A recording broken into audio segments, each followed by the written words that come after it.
Contentment is not born from excess, but from understanding. It does not arrive when a man gathers all he desires, but when he learns to respect what has already been placed in his care. A person who keeps staring beyond the gate will never enjoy the peace of the yard he already owns. In a quiet farming town at the edge of rolling hills lived Daniel, a small orchard farmer, and Robert, a prosperous agricultural distributor. Their properties met at a low boundary of weathered fence posts and wire, worn down by years of sun, rain, and wind. Daniel tended a modest orchard of apples, peaches, and pears. His harvests were steady, his needs met, his days guided by the familiar rhythm of work and rest. Robert, on the other hand, owned wide acres of corn and soybeans, his trucks traveling often to distant cities. His name was known throughout the county and beyond. For many seasons, they lived in mutual respect. Each man understood his portion. Neither measured his worth against the other. Then, during one harvest season, a visiting agricultural consultant stopped to rest beneath Daniel's trees. After tasting the fruit, he praised it highly, saying it rivaled produce sold in major urban markets. He spoke of distribution deals, regional contracts, and significant profit, suggesting Daniel could multiply his income many times over if only he expanded his land. The visitor left. His words did not. At first, Daniel felt grateful, but slowly, gratitude turned into restlessness. The same orchard that once felt sufficient now appeared small. Where he once saw blessing, he began to see limitation. His thoughts drifted beyond his fence, toward the vast fields Robert owned. Daniel approached his neighbor and asked if he would sell a portion of land. Robert listened patiently, but declined. He had no reason to sell. His answer was calm, reasonable, final. Yet Daniel heard only refusal. From that day, a quiet distance settled between them. Daniel worked longer hours, but his labor brought no joy. Sleep came with difficulty. The fruit tasted ordinary now, though nothing about it had changed. Robert noticed the edge in Daniel's voice, the absence of warmth where friendliness once lived.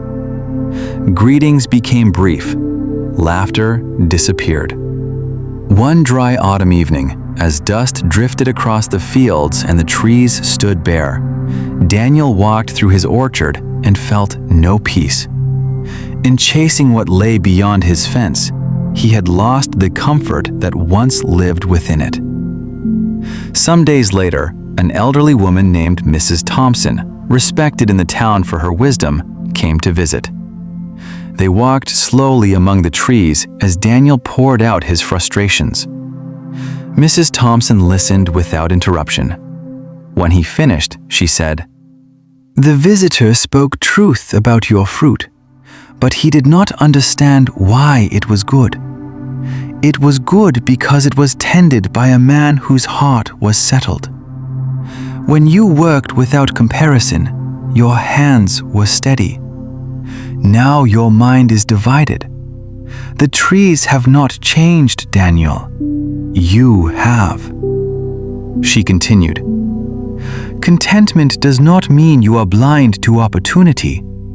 It means you are wise enough to know when what you have is already enough. There will always be another field, another market, another promise of more. But if your heart is unsettled here, it will remain unsettled anywhere. A restless man only carries his restlessness into larger spaces." Daniel understood. What he had lost was not opportunity, but appreciation.